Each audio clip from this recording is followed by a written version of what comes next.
Hello, ഇത്തവണത്തെ നമ്മുടെ ഓണത്തിൻ്റെ റെസിപ്പി അവിയലാണ്. അപ്പോൾ അവിയലിന് വേണ്ടിയിട്ടുള്ള പച്ചക്കറികൾ എടുത്തിട്ടുണ്ട്. അപ്പോൾ ഞാനിവിടെ എടുത്തിട്ടുള്ളത് മുരിങ്ങാക്കായ്, ചേന, കായ്, വെള്ളരിക്ക, പടവലങ്ങ, ക്യാരറ്റ്, പച്ചമുളക്, അമരയ്ക്കാണ് എടുത്തിട്ടുള്ളത്. അപ്പോൾ അവിയലിന് നമ്മൾ അരിഞ്ഞു വയ്ക്കുമ്പോൾ ഒരേ നീളത്തിന് അരിഞ്ഞു വെച്ചാൽ അത് കുറച്ചുകൂടി ഭംഗിയാണ് കാണാനായിട്ട്. അപ്പോൾ കഴുകി വൃത്തിയാക്കി വെജിറ്റബിൾസ് എല്ലാം നമുക്ക് ഒരു ചട്ടിയിലേക്ക് ഇട്ട് കൊടുക്കാം.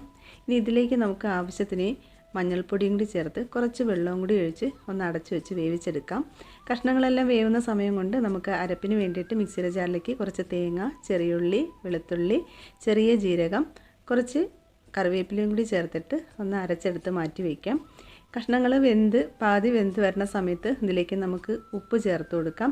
അതുപോലെ തന്നെ 2 ടേബിൾ സ്പൂൺ തൈരും കൂടി ചേർത്തിട്ട് നന്നായിട്ടൊന്ന് മിക്സ് ചെയ്ത് വയ്ക്കാം. ഇതിലേക്ക് ഇനി നമ്മൾ അരച്ച് വെച്ചിരിക്കുന്ന അരപ്പും കൂടി ചേർത്ത് കൊടുത്തതിന് ശേഷം ഒന്ന് അടച്ച് വയ്ക്കുക. അരപ്പിൽ നന്നായിട്ടൊന്ന് ആവി വന്നതിന് ശേഷം മാത്രം ഇതൊന്ന് ഇളക്കിയിട്ട് കൊടുക്കുക. നന്നായിട്ട് കഷ്ണങ്ങളിൽ അരപ്പ് പിടിക്കുന്നവരെ നല്ലതുപോലെ ഒന്ന് മിക്സ് ചെയ്തെടുത്തതിന് ശേഷം ഇതിലേക്ക് നമുക്ക് വെളിച്ചെണ്ണ ചേർത്ത് കൊടുക്കുക. 2 ടേബിൾ സ്പൂൺ വെളിച്ചെണ്ണ ഒഴിച്ച് കുറച്ച് കറിവേപ്പിലയും കൂടി ചേർത്തിട്ട് ഒന്ന് അടച്ച് വയ്ക്കുക. അടച്ച് വെച്ചിട്ട് എടുക്കുമ്പോൾ നമ്മൾ അടിപൊളി ടേസ്റ്റിനുള്ള അവിയൽ റെഡി. അപ്പോൾ ഈ റെസിപ്പി തീർച്ചയായിട്ടും നിങ്ങൾ ഈ ഓണത്തിന് ട്രൈ ചെയ്ത് നോക്കുക. എല്ലാവർക്കും ഹൃദയം നിറഞ്ഞ ഓണാശംസകൾ. താങ്ക്